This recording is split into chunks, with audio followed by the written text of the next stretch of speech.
YouTube চ্যানেলের পক্ষ থেকে স্বাগত জানাই।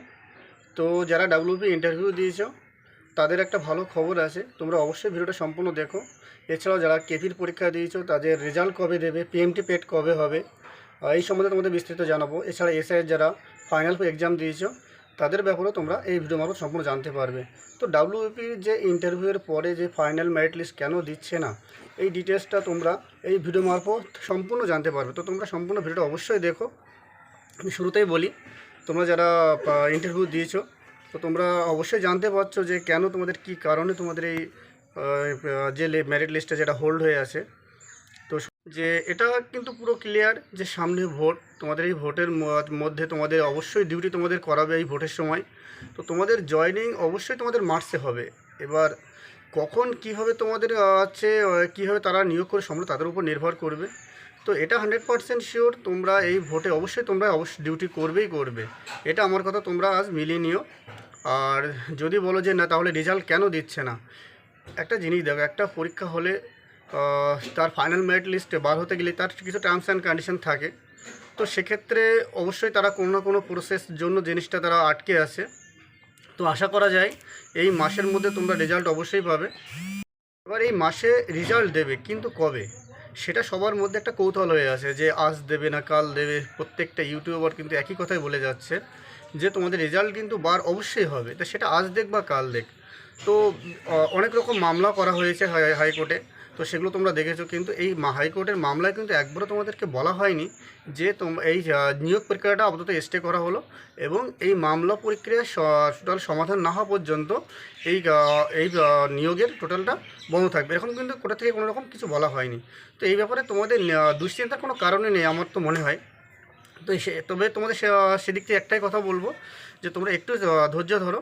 আজ তো 24 তারিখ, দেখা যাক 24, 25, 26, 27 মোটামুটি 28 তারিখ এই মাসের মধ্যে তোমাদের ভালো খবর অবশ্যই আসবে। এটা অবশ্যই সবাই জেনে রেখো।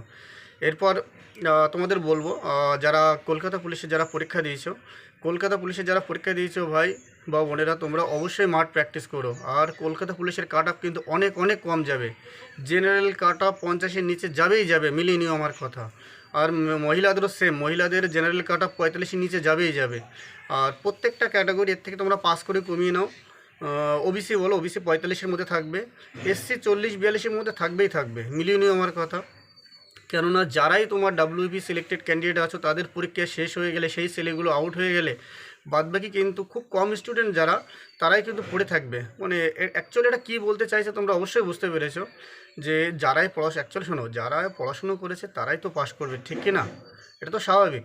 এবার যদি মনে করো যারা হচ্ছে ডাব্লিউপি যারা ক্যান্ডিডেট আছে বেরিয়ে গেলে, অনেক ভালো ছেলে বেরিয়ে যাবে অবশ্যই, এটা তো ক্লিয়ার। তো তোমরা বুঝতে পারছো। তো আশা করি তোমাদের যারা নেক্সট যারা পড়ে আসো বা যারা মাঠে বাদ গেছে তারাও অবশ্যই ভালো ছেলে আছে, অনেক ভালো ছেলে মাঠে বাদ গেছে অবশ্যই। তো সেক্ষেত্রে তোমাদেরকে বলবো এটা কিন্তু তোমাদের একটা ভালো অপরচুনিটি।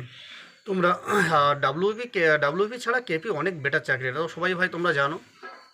এটা ছুটির পরিমাণ অনেক বলতে এর অনেক রকম সুবিধা তো আছে, সেটা তোমরা সবাই মোটামুটি জানো, এত আলাদা করে কিছু বলার নেই। তো সেক্ষেত্রে তোমরা এটা কিন্তু ডাব্লিউপি ছাড়া তোমার কেপি যারা আসো তাদের কিন্তু ভালো একটা সুযোগ। তো তোমরা ভালো করে মাঠ প্র্যাকটিস করো, যেখানে তোমাদের ফেল হয়েছে সেই গাফিলতিটা যেন এবার আর না হয়। আর সর্বোপরি তোমাদের লাস্ট যারা বলবো, যারা তোমার ডাব্লিউবিএসের পরীক্ষা দিয়েছো, তোমাদের এবার তোমার কোশ্চেন প্যাটার্ন তো অবশ্যই দেখেছো যে তোমাদের কোশ্চেন প্যাটার্ন কেমন গিয়েছে। তো সেক্ষেত্রে বলা যায় কাট অফ কিন্তু অবশ্যই কম যাবে। আর ডাব্লিউপি কনস্টেবল, ডাব্লিউবিএসআইয়ের প্রত্যেকটা পরীক্ষায় কিন্তু সেই দিচ্ছে, এ তো স্বাভাবিক। তোমরা দেখেই বুঝতে পারছো যে কনস্টেবলের পরীক্ষার পরে আছে কোশ্চেন প্যাটার্নটা কেমন ছিল আর ডাব্লিউবিএসআইয়ের কোশ্চেন প্যাটার্নটাও কেমন হয়েছে। তো আশা করা যায় ডাব্লিউবি কনস্টেবলের যেমন কাট অফ গিয়েছে ডাব্লিউবিএসআইয়ের কাট অফ কিন্তু তেমনই যাবে। তো অবশ্যই কম যাবে। তো জেনারেল আমি আনুমানিক ধারণা করতে পারি জেনারেল 120 থেকে 25-এর মধ্যে থাকবে। বাদবাকি যারা নিচে যারা ওবিসি, এবি, এসসি, এসটি আছো তাদের কাট অফ অবশ্যই ওই নর্মাল ছাড়া অনেক কম যাবে। তো সবাইকে এটুকুই বলার ছিল। আর সর্বোপরি শুধু একটাই কথা বলবো, যারা ডাব্লিউপি ইন্টারভিউয়ের ফাইনাল মেরিট লিস্ট নিয়ে যারা চিন্তিত আছো, ভাই চিন্তা কোনো কারণ নেই। এই মাসের মধ্যে রেজাল্ট 100 তোমরা পাবে, মিলিয়ে নিও আমার কথা। আর তোমাদের ভোটের আগে জয়েনিং করাবেই। যদি কোনো রকম কোর্ট থেকে স্টে অর্ডার না আসে, তোমরা অবশ্যই জয়েনিং করবে মার্চ মাসের মধ্যে, এটা আমার কথা অবশ্যই মিলিয়ে নিও। তো ধন্যবাদ সবাইকে এতক্ষণ ধরে আমার ভিডিওটা দেখার জন্য। তোমরা এই ভিডিওটা সবাইকে শেয়ার করে দিও, প্রত্যেকটা গ্রুপে শেয়ার করে দিও, আর ভালো লাগলে সাবস্ক্রাইব করে দিও। ধন্যবাদ।